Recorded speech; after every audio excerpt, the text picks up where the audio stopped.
Welcome to CSR centre. CSR online training Kannada ಚಾನೆಲ್ಗೆ ನಿಮ್ಮೆಲ್ಲರಿಗೂ ಸ್ವಾಗತ. ನೀವು ಇನ್ನ ನಮ್ಮ ಚಾನೆಲ್ ಅನ್ನ ಸಬ್ಸ್ಕ್ರೈಬ್ ಮಾಡಿಲ್ಲ ಅಂದ್ರೆ ಪ್ಲೀಸ್ ಸಬ್ಸ್ಕ್ರೈಬ್ ಮಾಡಿ ಮತ್ತು ಬೆಲ್ ಐಕನ್ ಅನ್ನ ಕ್ಲಿಕ್ ಮಾಡಿ. ನಮ್ಮ ಚಾನೆಲ್ ಅಲ್ಲಿ ಬರುವಂತಹ ಎಲ್ಲಾ ಹೊಸ ವಿಡಿಯೋಗಳನ್ನ ನೀವು ನೋಡೋದಕ್ಕೋಸ್ಕರ. ನಮ್ಮ ಚಾನೆಲ್ ಅಲ್ಲಿ ಬರುವಂತಹ ವಿಡಿಯೋಗಳು ನಿಮ್ಗೆ ಇಷ್ಟ ಆದಲ್ಲಿ ಪ್ಲೀಸ್ ಲೈಕ್ ಮಾಡಿ, ಶೇರ್ ಮಾಡಿ ಮತ್ತು ಕಮೆಂಟ್ ಮಾಡಿ ಅಂತ ಹೇಳ್ತಾ ಮತ್ತೊಮ್ಮೆ ನಿಮ್ಮೆಲ್ಲರಿಗೂ ಸಿಎಸ್ಆರ್ ಆನ್ಲೈನ್ ಟ್ರೈನಿಂಗ್ ಕನ್ನಡ ಚಾನೆಲ್ಗೆ ಸ್ವಾಗತ. ಇವತ್ತು ನಾವು ನೋಡೋಣ ಎಂಎಸ್ ಎಕ್ಸೆಲ್ ನಲ್ಲಿ ಡೇಟಾ ಮೆನುನಲ್ಲಿ ನಾವು ಫಾರ್ಕಾಸ್ಟ್ ಶೀಟ್ ಆಪ್ಷನ್ ಅನ್ನ ಯಾವ ರೀತಿಯಾಗಿ ಯೂಸ್ ಮಾಡಬೇಕು ಅಂತ.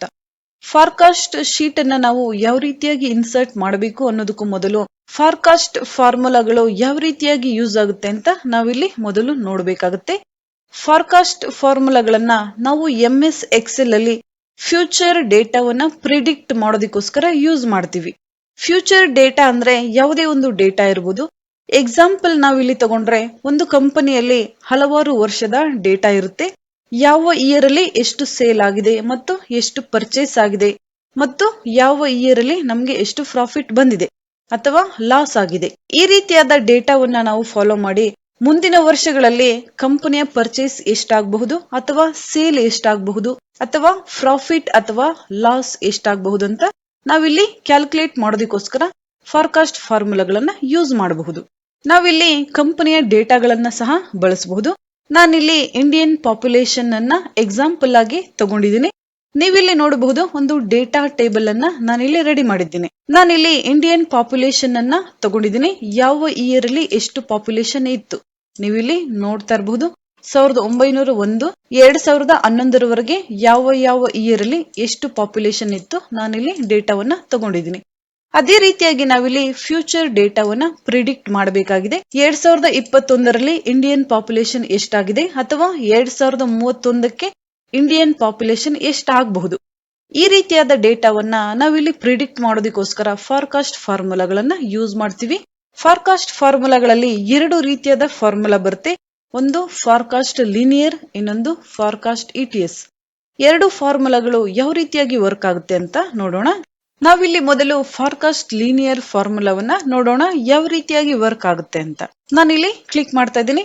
ನಾವೀಗ ಕಂಡುಹಿಡಿಬೇಕಾಗಿದೆ 2021 ನಲ್ಲಿ ಇಂಡಿಯನ್ ಪಾಪ್ಯುಲೇಷನ್ ಎಷ್ಟಾಗಿದೆ ಅಂತ.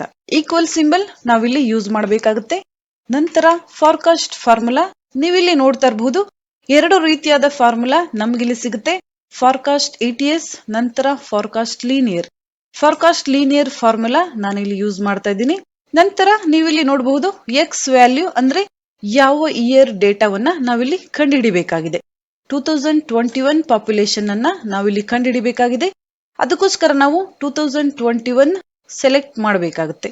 ನಂತರ ಕಾಮಾ, ನಂತರ ನೋನ್ ಆಸ್ ಓಲ್ಡ್ ಡೇಟಾವನ್ನ ನಾವಿಲ್ಲಿ ಸೆಲೆಕ್ಟ್ ಮಾಡಬೇಕಾಗುತ್ತೆ. ಯಾವ ಇಯರ್ ಅಲ್ಲಿ ಎಷ್ಟು ಪಾಪ್ಯುಲೇಷನ್ ಇತ್ತು ಓಲ್ಡ್ ಡೇಟಾ ನಾವಿಲ್ಲಿ ಸೆಲೆಕ್ಟ್ ಮಾಡಬೇಕು. ನಂತರ ಕಾಮಾ, ನಂತರ ಇಯರ್ ಅನ್ನ ನಾವಿಲ್ಲಿ ಸೆಲೆಕ್ಟ್ ಮಾಡಬೇಕಾಗುತ್ತೆ. ಎಷ್ಟು ಇಯರ್ ಡೇಟಾ ನಾವಿಲ್ಲಿ ತಗೊಂಡಿದೀವಿ. ನಂತರ ಕ್ಲೋಸ್ ಬ್ರಾಕೆಟ್, ಎಂಟರ್. ನೀವಿಲ್ಲಿ ನೋಡ್ತಾ ಇರಬಹುದು ಡೇಟಾ ಯಾವ ರೀತಿಯಾಗಿ ಬಂದಿದೆ ಅಂತ. ನೀವಿಲ್ಲಿ ನೋಡ್ತಾ ಇರಬಹುದು 2011 ನಲ್ಲಿ ಇಂಡಿಯನ್ ಪಾಪ್ಯುಲೇಷನ್ 121 ಕೋಟಿ ಇದೆ. ಆದ್ರೆ 2021ಗೆ 109 ಕೋಟಿ ಇಂಡಿಯನ್ ಪಾಪ್ಯುಲೇಷನ್ ತೋರಿಸ್ತಾ ಇದೆ. ಇಷ್ಟೊಂದು ಕಡಿಮೆ ಯಾಕೆ ತೋರಿಸ್ತಾ ಇದೆ ಅಂತ. ಈ ಫಾರ್ಮುಲಾ ಯಾವ ರೀತಿಯಾಗಿ ವರ್ಕ್ ಆಗುತ್ತೆ ಅಂತ ನಾವು ಈ ಚಾರ್ಟ್ ಅನ್ನ ಇನ್ಸರ್ಟ್ ಮಾಡಿ ನೋಡಿದಾಗ ನಮ್ಗೆ ಗೊತ್ತಾಗುತ್ತೆ. ಈ ಡೇಟಾ ನಾನಿಲ್ಲಿ ಸೆಲೆಕ್ಟ್ ಮಾಡ್ತಾ ಇದ್ದೀನಿ. ನಂತರ ನಾವಿಲ್ಲಿ ಕ್ಲಿಕ್ ಮಾಡೋಣ. ಇನ್ಸರ್ಟ್ ಚಾರ್ಟ್, ಚಾರ್ಟ್ಸ್ ಅನ್ನ ತಗೊಳ್ಳೋಣ. Scatter chart. ನೀವಿಲ್ಲಿ ನೋಡಬಹುದು ಇಂಡಿಯನ್ ಪಾಪ್ಯುಲೇಷನ್ ಅನ್ನ 1901 23 ಕೋಟಿ, ನಂತರ 1911 25, ನಂತರ 1921 ಸಹ 25 ಕೋಟಿ ಜನಸಂಖ್ಯೆ ಇದೆ. ಇಲ್ಲಿ ನೀವು ಚಾರ್ಟ್ ಅನ್ನ ನೋಡಬಹುದು ಈಕ್ವಲ್ ಆಗಿ ಬಂದಿದೆ. ಇದೇ ರೀತಿಯಾಗಿ ಫಾರ್ಕಾಸ್ಟ್ ಲೀನಿಯರ್ ಫಾರ್ಮುಲಾ ಯೂಸ್ ಆಗುತ್ತೆ. ಓಲ್ಡ್ ಡೇಟಾವನ್ನ ಫಾಲೋ ಮಾಡಿ ಹಳೆಯ ಡೇಟಾ ಯಾವ ರೀತಿಯಾಗಿ ಇದೆ ಅದೇ ರೀತಿಯಾಗಿ ನಮ್ಗೆ ರಿಸಲ್ಟ್ ಅನ್ನ ತೋರಿಸುತ್ತೆ ಫಾರ್ಕಾಸ್ಟ್ ಲೀನಿಯರ್ ಫಾರ್ಮುಲಾ. ನಂತರ ನಾವು ಇಲ್ಲಿ ಡ್ರ್ಯಾಗ್ ಮಾಡೋಣ. ಈ ರೀತಿಯಾಗಿ ನೀವಿಲ್ಲಿ ನೋಡಬಹುದು ಫಾರ್ಕಾಸ್ಟ್ ಲೀನಿಯರ್ ಫಾರ್ಮುಲಾ ಪ್ರಕಾರ ಇಂಡಿಯನ್ ಪಾಪ್ಯುಲೇಷನ್ ಅನ್ನ ಈ ರೀತಿಯಾಗಿ ತೋರಿಸ್ತಾ ಇದೆ. ನೀವಿಲ್ಲಿ ನೋಡಬಹುದು. ನಂತರ ನಾವು ನೋಡೋಣ ಫಾರ್ಕಾಸ್ಟ್ ಇಟಿಎಸ್ ಫಾರ್ಮುಲಾದಲ್ಲಿ ಫ್ಯೂಚರ್ ಇಂಡಿಯನ್ ಪಾಪ್ಯುಲೇಷನ್ ಅನ್ನ ಯಾವ ರೀತಿಯಾಗಿ ಪ್ರಿಡಿಕ್ಟ್ ಮಾಡಬಹುದು ಅಂತ.